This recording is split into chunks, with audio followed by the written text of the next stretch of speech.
Hello and welcome to this full-length edition of Talking Movies. I'm Tom Brooke. In today's programme, Sting lends his weight to 2012, Time for Change, what could be described as a How to Save the World documentary. What do you mean you like me? I mean, look at me, look at me. I'm old. I'm not like those girls. Dame Helen Mirren goes from playing a regal queen to queen of a brothel in Love Ranch, directed by her husband. Plus Dev Patel, the star of Slumdog Millionaire. And midway through the summer movie season, we take stock of what's been and what's to come. All that and more in this full-length edition of Talking Movies. Sting is a big name in a new documentary that's pointing the way towards saving the world. It's a rallying cry that's a heady concoction. It involves such concepts as mushrooms and bioremediation, and its guiding narrator is a best-selling author and journalist who resembles a counterculture figure from the 1960s. So far, the film has only been shown at special screenings, but it will go into full release later on this year. This documentary theorises that humanity has got out of step with the planet, that a realignment could save us from ourselves. The ancient wisdom of tribal cultures and modern science are seen as solutions. It's an optimistic antidote to apocalyptic prophecies, particularly popular doomsday predictions for the year 2012. It's an endeavour embraced by Sting. I think there's a lot of very negative prophetic feeling about 2012, as if the whole world is going to end. I think prophecy is questionable. I think the future is what we make it to be.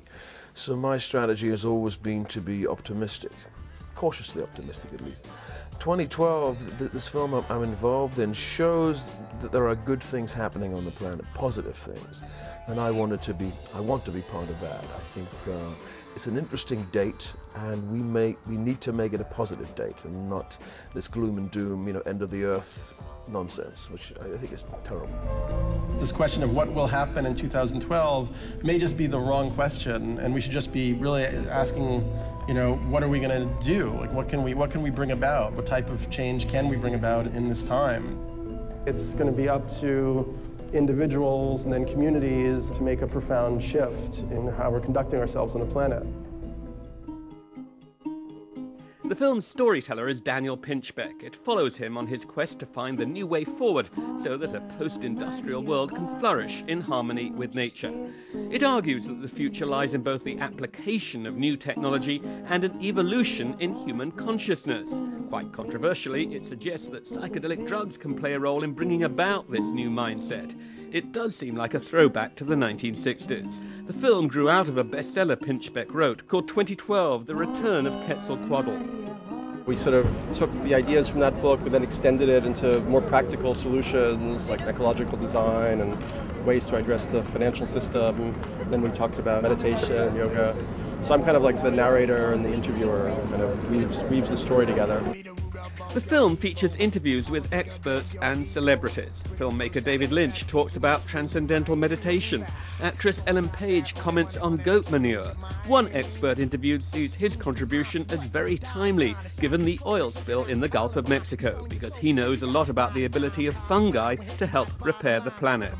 Fungi repair ecosystems, and they respond to catastrophia. Right now with the BP oil spill, so we've been breaking down oil with fungi for about 12 years. And so it's apropos that I'm in the movie talking about breaking down oil with fungi, and now with the BP oil spill, it's really focused our attention. The film's Brazilian director believes the documentary shows that many solutions to today's environmental ills are not far from hand. All the solutions that we need are already here, and they're mostly in a garden, so it's a message about people reconnecting with nature and really creates not only a sustainable culture, but a regenerative culture. The film's message won't be to everyone's taste. Some critics will dismiss it as new age mumbo-jumbo.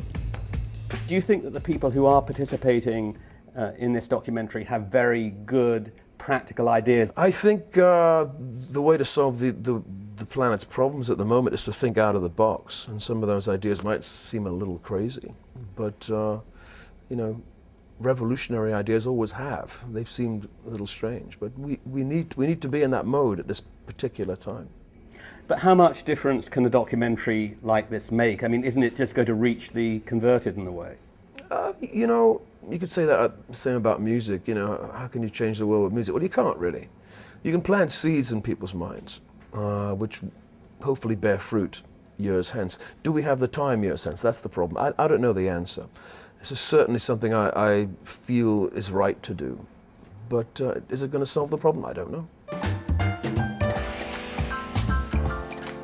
In the West, news from Iran tends to focus on the country's nuclear ambitions, the utterances of its president, and stories of protest or repressed protest.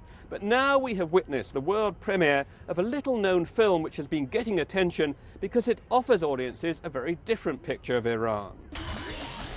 It's a modern, youthful Iran that's being shown in this film, a vision put together by New York-based Iranian-American director Hossein Keshavaz, who also edited the picture. It's produced by his wife. To them, it's a celebration of the diversity of life in Iran. They shot their film, which they co-wrote, in Tehran with actors who are mostly friends. At the end of the day, you know, we want to make a film about people, and we want to make a human story.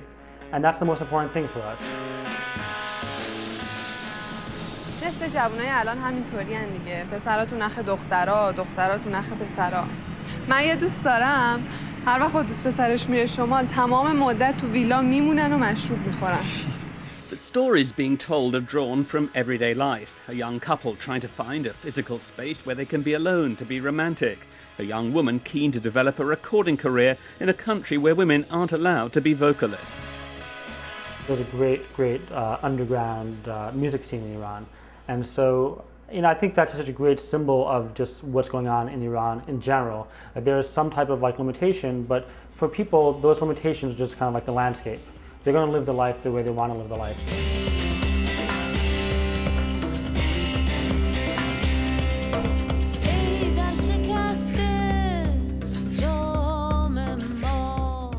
In all these stories, the characters are seen as oppressed by the state. The film doesn't try to make overt political points, but it does touch on hot-button political issues.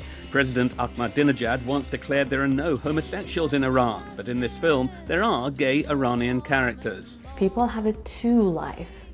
One life that everybody see it in public, good image for the people, and the other thing is the way that they want it to be. It's not just for gay people, it's happened for lots of people, unfortunately, in Iran. The filmmakers laboured tirelessly to make this film. It was not easy to shoot. They kept a low profile, they used ingenuity, they tried to keep out of the reach of the authorities. Do you think that your film is being misinterpreted? Because there's been some quite strong criticism from some people that you're trying to shock people or be sensationalistic in a way. I mean, showing women not wearing a veil or two men in love. Well, I mean, you know, people always are going to kind of interpret the film from their own political background. But, you know, I think the film is very subtle and there's not much shocking images. But I think people are very curious about Iran. And I think the great thing about this film is whenever people have left it, they really feel like they understand and like Iran and like Iranians. And hopefully that can be used as a bridge to kind of overcome some misunderstandings. Her performance in The Queen brought her an Oscar trophy 3 years ago. Now a new film has recently opened in which Dame Helen Mirren plays a radically different character, that of a brothel madam. The film is called Love Ranch and it's directed by her husband Taylor Hackford. It's a romantic drama inspired by real events. Dame Helen plays a Nevada brothel owner who becomes involved with a young boxer her husband has enlisted her to manage. I just like you. Okay? What do you mean you like me? I mean, look at me. Look at me. I'm old. I'm not like those girls. This role was very different from The Queen. Presumably you like variety. I like it. It's obviously fun for me to do lots of different things. But also, you know, you want to keep just changing the tune as far as the public is concerned as well, because the public tend, if they like a tune, they want to hear that tune over and over and over again. So it's important just to kind of play lots of different tunes if you have the opportunity. And playing a brothel madam is a very different tune, isn't it? Yeah, it is. Yes, it is. What was important for Dame Helen in taking on this part was that the story had some basis in reality. How much research did you do? Did you actually visit a brothel? I did. My husband had already visited. Obviously, he had to, as the director, he had to do his research. I think, had never been inside a brothel before, and then said to me, you're going to go and do some research up there. You're going to spend the night in the brothel. I said, I'm not going to spend the night in the brothel, Taylor. I don't need to. He said, no, you have got to experience it. And I was very resistant and very frightened, basically, just terrified, really. So, but he forced me to go, and bless him, he was absolutely right. It was invaluable. I mean, what are your views on legalised prostitution? I mean, as a result of working on the film, did you change your views at all?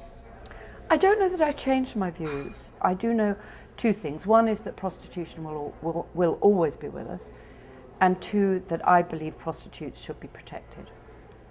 However that can come about is okay by me. What was it like being directed by your husband? I mean, I think the last time that you worked together was at the time when you met in 1984, 1985, wasn't it? It was, yeah.